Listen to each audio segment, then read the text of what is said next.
we were really surprised at how friendly and welcoming everyone was.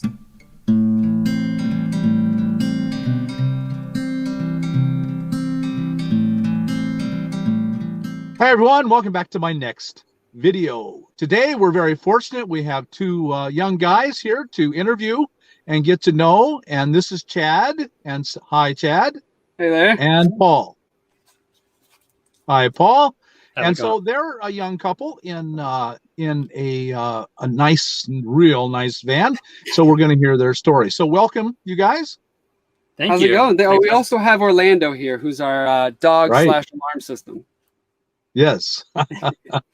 Give us an idea of your story, how you ended up on the road and where you are and what are you in and the whole thing. Sure. So we are in a 2020 Winnebago Travato 59 KL National Park Foundation edition. But it's a great van. And we started off working your regular 9-to-5s. We're living in Brooklyn for years in a tiny shoebox of an apartment. And, after a while, we just kind of got tired of the basic, dull, humdrum 9-to-5 kind of gig. Yeah. And so I think like every night we would have just a couple hours together and we spend most of the time just trying to decompress from work. It just didn't feel right to us. So I think like a lot of people watching this, we started looking on YouTube for alternative ways to live. And then found like people living in vans. We thought it was crazy at first, but we kept revisiting it. Eventually what ended up happening was we decided to, I didn't really like my job. So I started an online business, and when it started to do well, Chad was helping me out with that. So it started to do really well after that. I was able to quit my job, and then we decided we just needed to get out of New York. So we went down to Florida, moved down there. And then after a few months, we're like, this is not what we really wanted to do. And that's when we bought the van and went all in with it.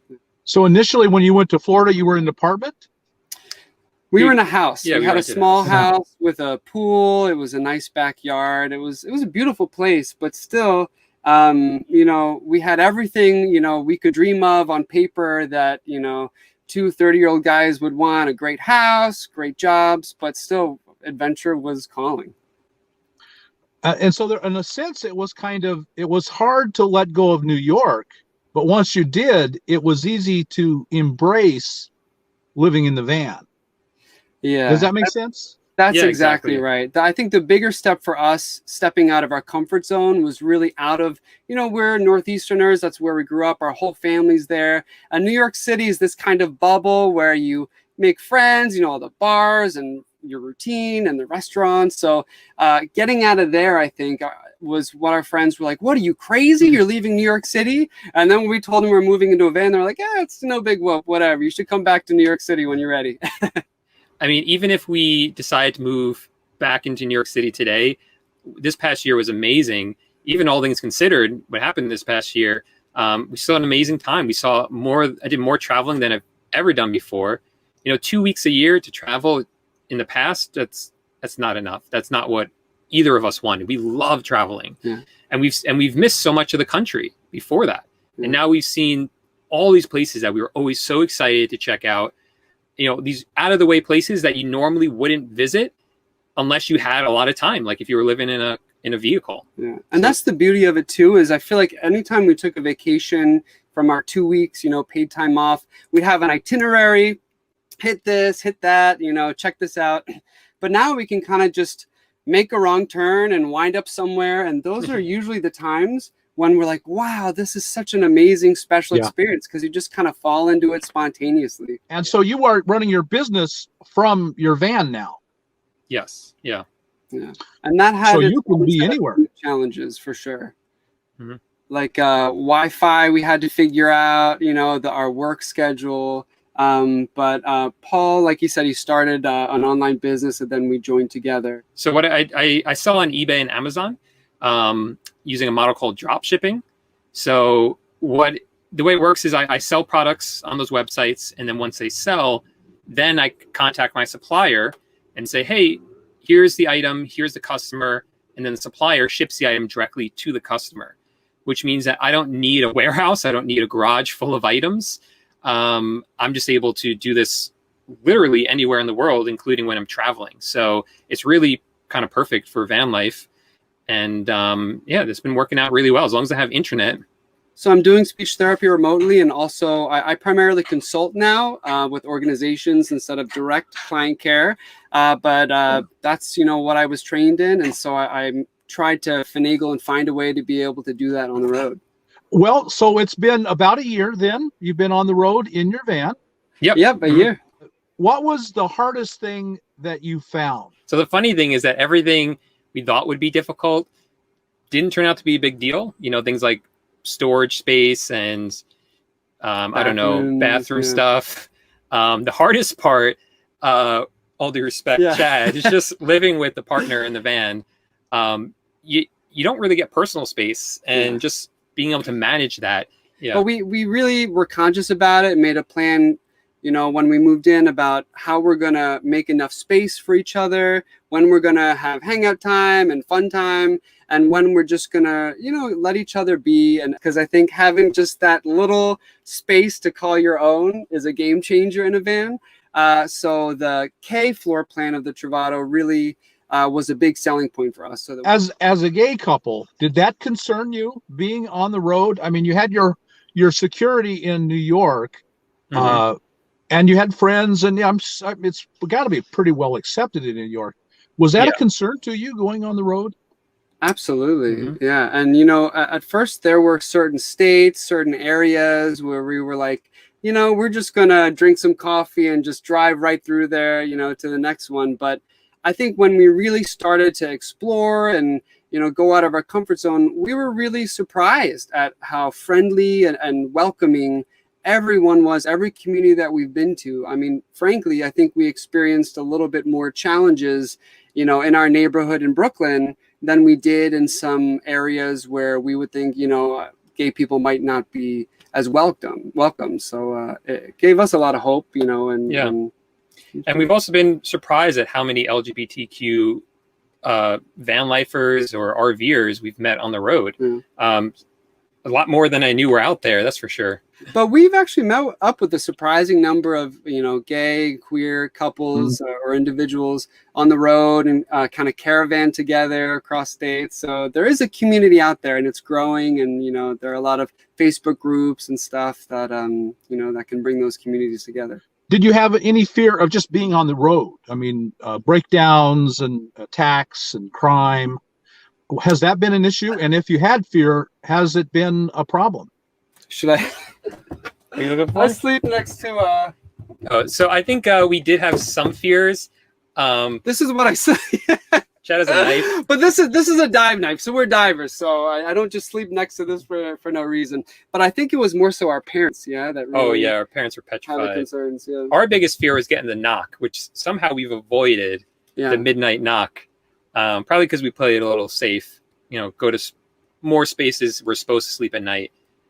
But, I remember the first couple of weeks I didn't fully sleep. I just felt weird sleeping in a van. But I don't know, we're kind of adventurers and brave in that way. So I don't think there was a lot of fear for us. Yeah.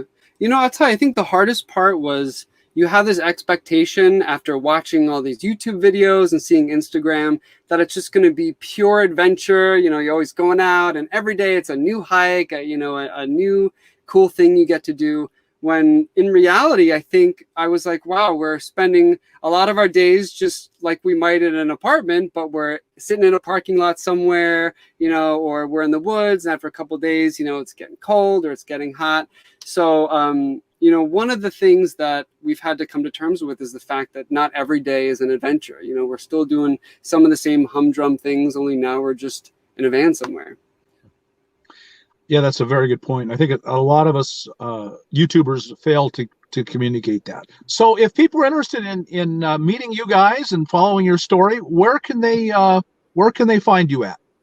So where we're the most active is YouTube and Instagram. And for that, you could just look up Chad and Paul on either one, and we'll come right up on YouTube and Instagram. We post on YouTube once a week-ish. Yep. Instagram, whenever Chad finds an embarrassing photo of me, post on Instagram. And there's the channel there, the Chad and Paul YouTube channel. So everyone go check those out, and their Instagram, which is also Chad and Paul. So the hardest thing you've struggled with is kind of the two of you in a van, which makes perfect sense to me. I've never promoted the idea of a couple in a van because that's a pretty tight living. But what has been the best thing about being on the road that makes it all worth it? I feel like for myself, I just love the idea that you can kind of just get up and go whenever you want. I feel like I tend to get a little itchy when I'm in the same place or doing the same thing for too long. And it's always kind of been my dream to have like a tortoise shell almost, where you can kind of cozy up, but then when you want some greener pastures, you can just, mosey on over to a different place in the country. So just being able to pack up and go whenever we please feels really liberating. Yeah. And I would agree with that. I think for me, though, my favorite is just, it satisfies that thirst for adventure I always have. I love exploring, love checking out new places, and this does that for me. Yeah. So after it's been a year now, and you're getting more pretty comfortable with being on the road. Mm-hmm. And any thoughts on your future nomadic life? Is this going to something you're going to do this for a while, or you're looking for a place to settle down? It's different for everyone. Yeah, we've definitely talked about this. Without a doubt, this van is not going anywhere, and it's always going to be a part of our life in some way. Traveling like this, we have talked about maybe getting a small place, like almost like a bungalow here in Florida. We're actually in Florida right now, just kind of as like a home base. But we're not sure if that's more so a reaction to 2020 and everything just being shut down, which did make things difficult. Like we felt like we couldn't go into places or even go into families' houses a lot of times because we're always traveling. That puts a risk there. So we're kind of just waiting to see how we feel maybe in a few more months. Yeah, but I don't foresee us ever going into a house or anything like that full time. I feel like there's so much more we want to see. And my original wish was to get a sailboat and live on a sailboat. So I'm hoping that maybe we can add a boat into the arsenal and explore the world by land and by sea. Well, you're building your business empire, and so maybe they're all options for you. That would be ideal. Mm-hmm. And we are doing drop shipping, so I feel like we got to have a ship now to be a part of that, right? Now we're in different parts of the country, so I haven't been able to take a look at your rig. I wish I could have, but you went ahead and shot a video tour of your rig for us, right? Yep, we showed you the inside and outside, all around the van. So folks, this video got too long, and so that will play later, and you'll just go and see their tour in just a little while. So check out that tour of their rig. It's really great. Well, Chad and Paul, thank you so much for joining us on the channel. I really appreciate it. Great information, and I just love getting to know you. And before we go, why don't you tell folks how they can learn more about you on your social media? Sure. So they can follow along on our YouTube, which is Chad and Paul, and also our Instagram on Chad and Paul.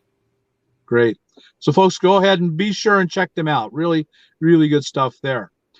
So I hope you got something out of this video. And if you did, like us on YouTube, subscribe to the channel, hit that thumbs up button, and we'll talk to you later.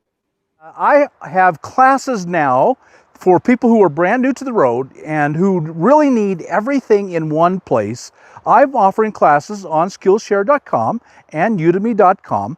They're 5.5 hours of content over 19 courses, and I try to answer every question that every new person has asked me over the years. So if you want all the information you need in one place, it's there to the very best of my abilities. It's there and waiting for you.